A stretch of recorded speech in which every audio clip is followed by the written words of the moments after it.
Welcome to the Young Style Tai Chi program. This is the first section designed to help you perfect your movements in practice.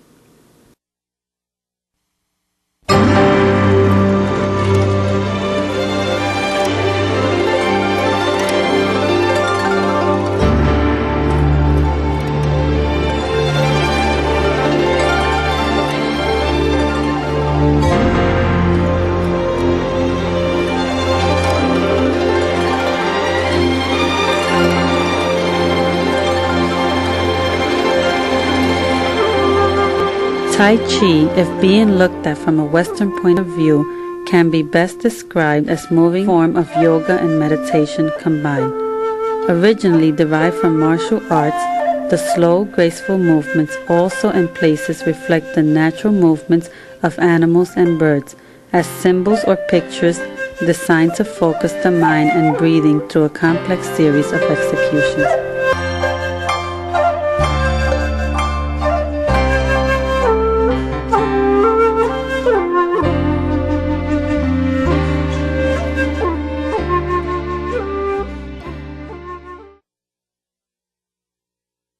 Tai Chi is mainly practiced as a sport, an exercise, and a martial art.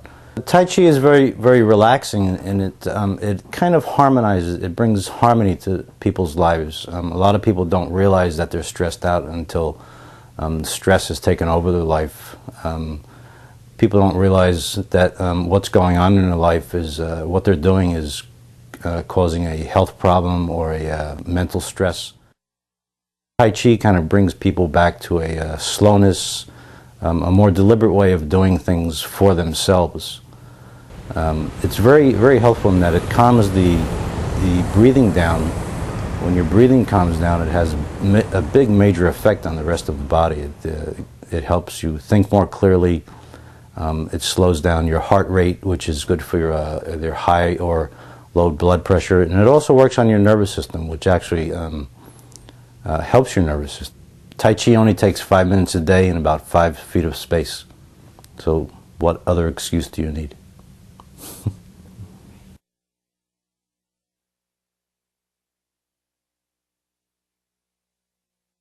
And one of the principles of Tai Chi is slowness.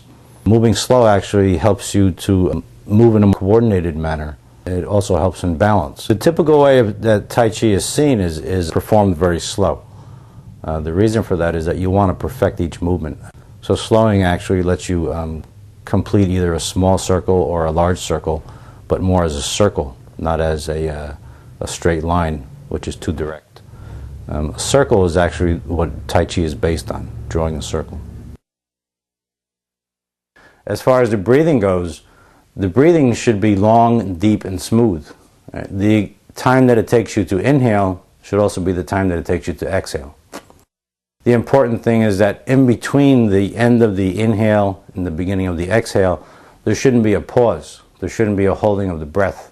If you were to put your hands on your lower abdomen and you count the amount of seconds that it takes you to pull your stomach in and inhale, it should take the same amount of time to push your stomach out and exhale.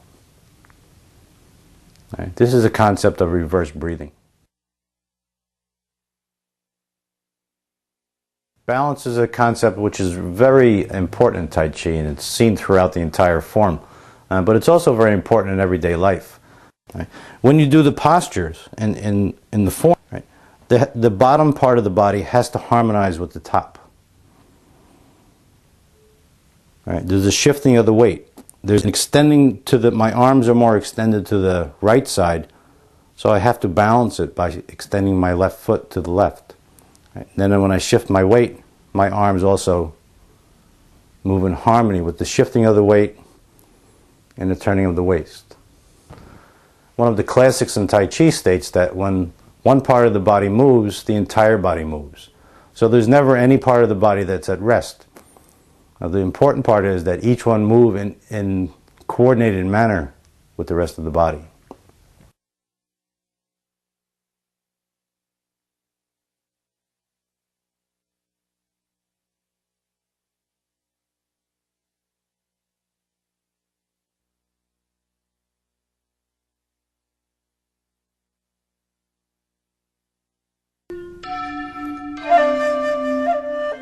Now let's preview the first posture of the young style with Master Maxky.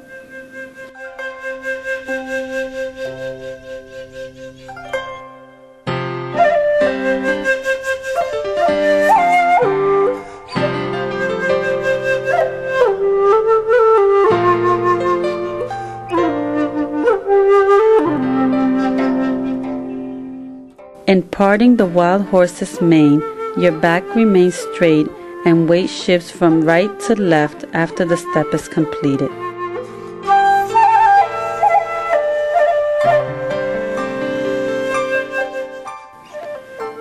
Now I'll show you the 4 small steps to finish this posture.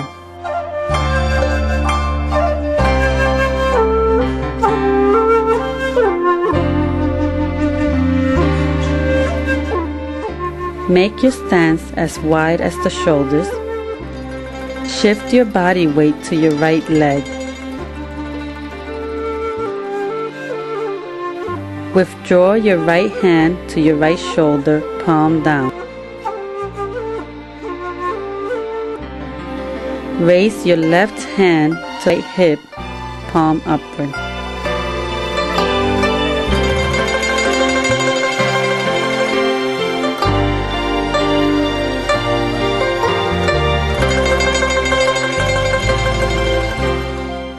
Step with your left foot and shift 70% of your body weight to your right leg.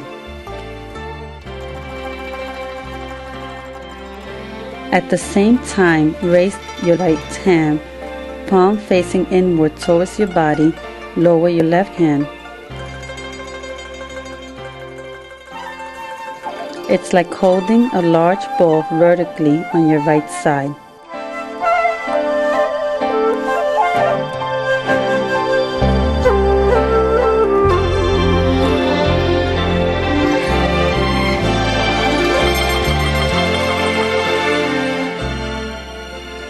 Move your 2 hands across your chest area in a circular slicing action.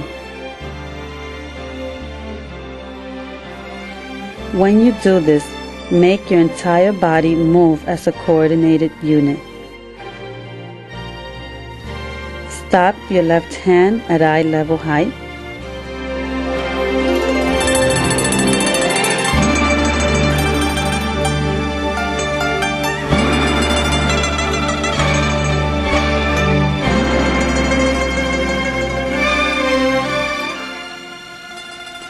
Lower your right hand, palm downward and fingers pointing to the outside of your right thigh. Your eyes should look at your left hand.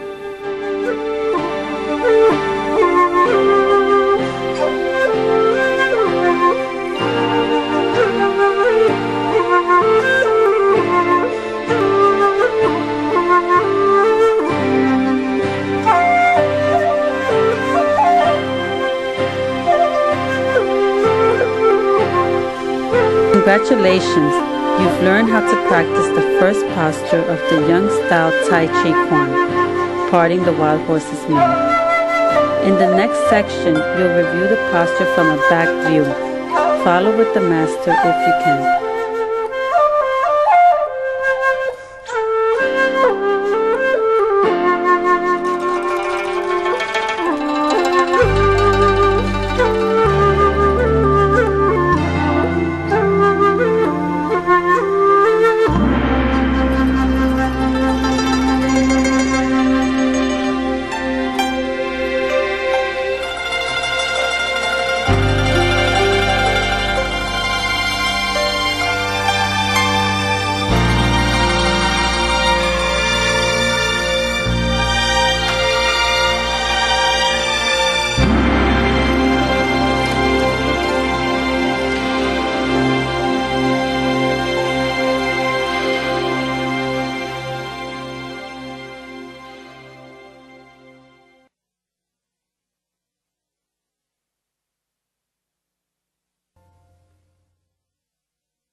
the Office of Student Activities, it's our philosophy that student clubs and organizations play a vital role in providing a experience for students outside of the classroom.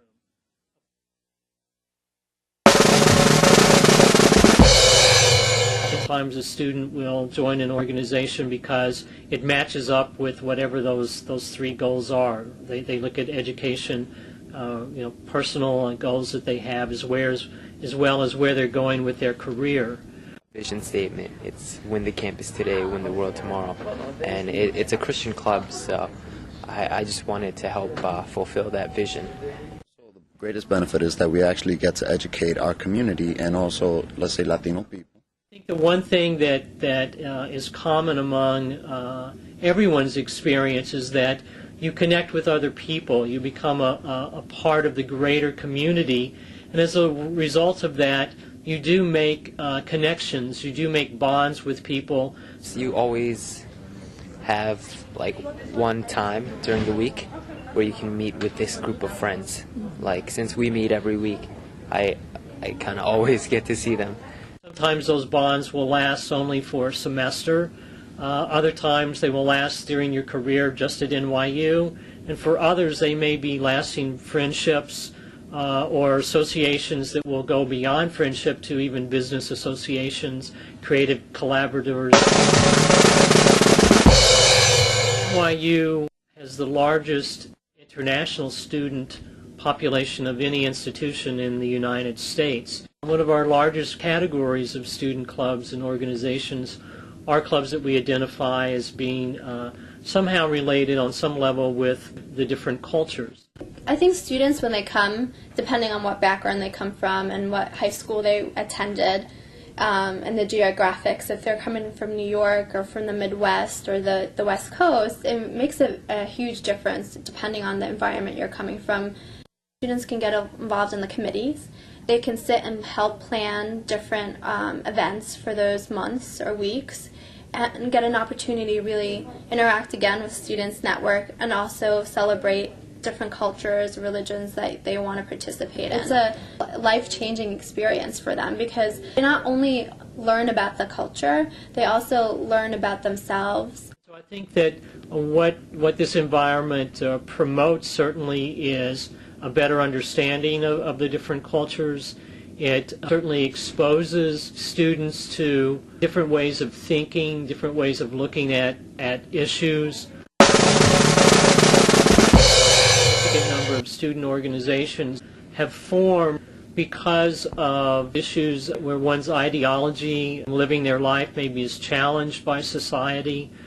The Go Social Justice Program is a program really as a part of our sort of Growth Opportunities Leadership Development Program. In this track, students have an opportunity to explore issues of race, gender, sexuality, class, sexual orientation, citizenship, all the gamut of social justice advocacy and social justice and activism issues. These students have had an experience in their own lives that sort of frame their understanding of social justice. Maybe they're pissed off about something, they're upset about something that has happened in the world. Right now, it's pretty new to have an LGBT office. The office here at NYU has only been here for 6 years. We support students to be able to be themselves, whether that is heterosexual or different sexual orientation, have a different sexual identity or gender identity. We provide a space for you to be whoever you are. By supporting students, we support students' ability to join together and have their own opinions and express themselves. So I mean, some of the words that I would use is growth. You grow more as an individual. Awareness, you gain greater awareness of the issues that are impacting not only you as an individual or the person as an individual, but groups of other people that maybe you are not necessarily a part of yourself. The better our student leaders are, the higher quality their programs will be. So we have put a lot of emphasis on our leadership training programs. The Leadership Foundation track, which is the first track in the 3 tracks that we have.